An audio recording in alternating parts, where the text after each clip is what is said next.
Fala aí, eu sou o João Vitor do Responde Aí e hoje vamos bater um papo sobre introdução à cinemática de corpos rígidos. Bora lá? Bom, para começar vamos pensar o seguinte, você provavelmente já viu esse brinquedinho aqui no parque de diversão. Sabe aqueles parquezinhos que você vai, que tem todos os brinquedos irados? Tem esse daqui que você entra nesse trenzinho e esse trenzinho ele faz um movimento circular, mas ao mesmo tempo que ele está fazendo um movimento circular, ele está indo e voltando na direção horizontal. Ou seja, ele se move de uma forma circular, mas também com deslocamento horizontal.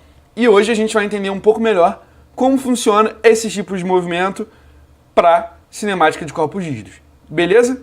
Bom, para começar a gente precisa introduzir o que é um corpo rígido. E o corpo rígido, ele é aquele corpo que independente de qualquer coisa, ele vai continuar com o mesmo formato. Na prática, isso significa que se a gente fixar um eixo aqui no próprio corpo, ou seja, a gente pegou aqui e fixou um eixo no próprio corpo, e a gente marcar dois pontos, por exemplo, A e B, e aí a gente marca o vetor posição de cada ponto com relação a essa origem que a gente escolheu como eixo, esse vetor ele vai sempre continuar constante, mesmo se o corpo se mover. Então aqui, por exemplo, a gente tem um corpo numa posição, e aí a gente rotacionou o corpo, chegou ele para frente rotacionando, tá vendo? A gente mexeu o corpo. Viu que o vetor posição RA e o vetor posição RB, eles não mudaram, eles continuam os mesmos, e a distância entre A e B continua a distância D. O que isso significa? Significa que esse corpo, então, é um corpo rígido. E essa é a principal característica para a gente conseguir definir o que é um corpo rígido, beleza? Bom, e aí agora a gente tem que ver quais são os movimentos que um corpo rígido faz. O primeiro deles a gente chama de translação. E o que é uma translação? Uma translação, na verdade, ela é nada mais nada menos que o movimento que o corpo faz se deslocando aqui para frente. Só que ele pode se deslocar para frente de duas formas. A primeira é a translação retilínea, que é quando a gente está indo para frente e essa trajetória, tá vendo esse pontilhado aqui? Ele é basicamente reto. E a segunda é a translação curvilínea, em que esse pontilhado aqui, ele é curvo. E aí é importante ver o seguinte, toda vez que a gente tiver a translação, a principal característica é que esse tamanhozinho AB, ele sempre é igual, tanto no início quanto no final do movimento, e na translação, quando a gente analisar o inicial e o final, eles sempre vão ter que ser paralelos, tá vendo? Então, AB aqui, eles estão paralelos. Aqui, independente de como está o movimento, eles também estão paralelos. Então, é importante saber que eles sempre vão ser paralelos, inclusive após o deslocamento. O segundo tipo de movimento é a rotação em torno de um eixo fixo. Ela sempre ocorre porque o corpo ele vai girar em torno de um eixo de rotação ou de um ponto. Então aqui a gente jogou um eixo de rotação ou um pontozinho aqui A. Quando isso ocorre, todos os pontos que pertencem ao corpo vão acabar realizando movimentos circulares.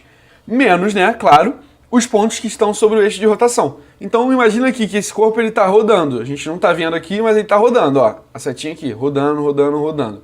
Como se fosse, sei lá, um frango de padaria. Rodando, rodando, rodando. Se a gente fixa o ponto A, esse ponto A ele continua imutável ali. Ele está fixo, ele não muda de jeito nenhum. Já o ponto B ele está rodando no entorno de A. E aí se eu pegar qualquer outro ponto aqui dentro do corpo, ele está rodando e é assim que vai funcionar uma rotação. Beleza? Bom, e por último, o terceiro movimento, ele é o movimento plano geral. E o que é um movimento plano geral? Ele é nada mais nada menos que tanto uma rotação quanto a translação ocorrendo ao mesmo tempo. Tá vendo aqui, ó? Ele está rodando e está se deslocando para frente. Então, na verdade, aqui a gente tem a rotação mais a translação acontecendo ao mesmo tempo. Nesse caso, a translação ela ocorre em relação a um plano de referência. E a rotação ocorre em relação basicamente a um eixo que é perpendicular ao plano.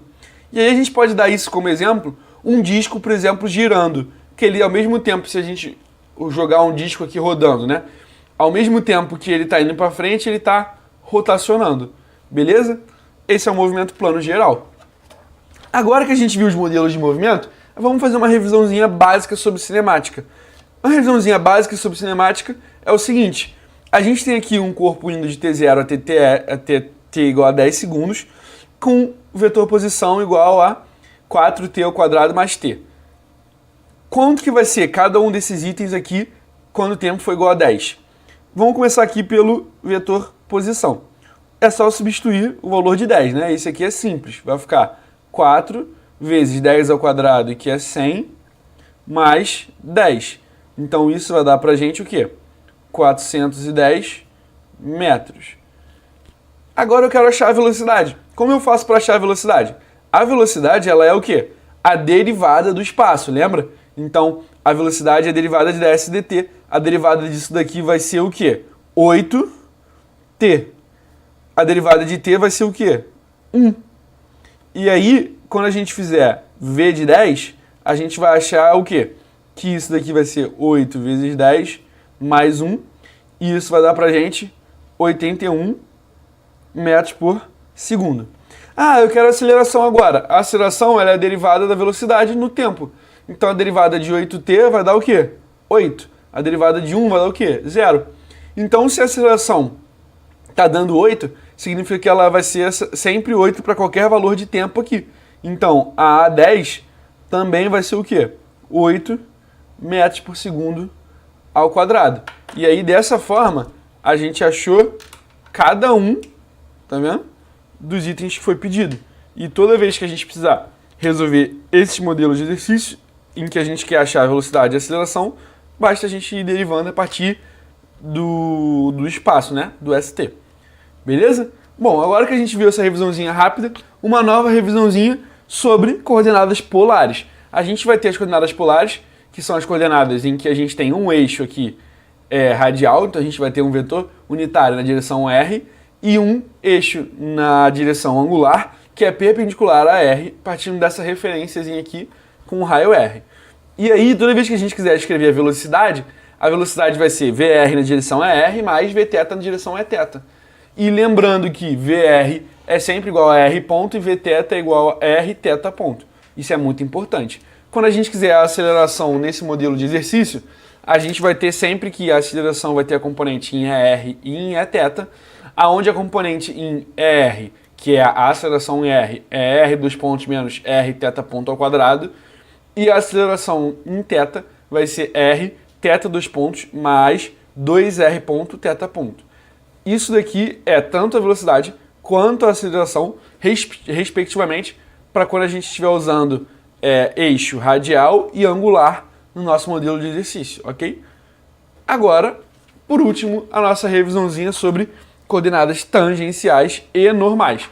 O que são coordenadas tangenciais e normais? Você tem lá o seu movimento curvilíneo, a gente vai ter a tangencial, que basicamente está tangenciando a trajetória, e a normal, que está sempre apontando para o centro. Esse valorzinho aqui é exatamente o valor do raio, tá vendo? É a distância daqui até aqui, um raiozinho. Então, quando a gente quiser achar a velocidade aqui nesse exemplo, a velocidade sempre vai ser Vt em ET mais Vn em En. Só que o Vn aqui, ele zerou. Por que o Vn aqui, ele zerou? Isso é simples. Por quê? Porque a gente não tem velocidade apontando para o centro. Lembra? A velocidade, ela sempre é... O que ela faz aqui? Tangencial. Ela é sempre tangencial ao movimento. Então, se ela é sempre tangencial ao movimento, a gente não tem nenhuma componente apontando para o centro. Então, dessa forma aqui, a gente vai ter sempre 0. Então, a velocidade sempre vai ser representada por Vt na direção ET somente. E aí, a aceleração, ela vai ser At na direção ET e An na direção En, na direção normal e na direção tangencial. Na direção tangencial, basta a gente derivar. Então, vai ser basicamente a derivada da velocidade, então a derivada de V. Já na direção N aqui, que é na direção normal, a gente vai lembrar lá daquela fórmula de aceleração centrípeta, e aí a gente vai usar aqui V ponto, que é a derivada de V, elevado ao quadrado, e isso tudo dividido pelo valorzinho do raio, beleza? Bom, então é isso. Acabamos aqui nossa revisão, fechamos então essa parte da introdução. Esse vídeo te ajudou? Responde aí!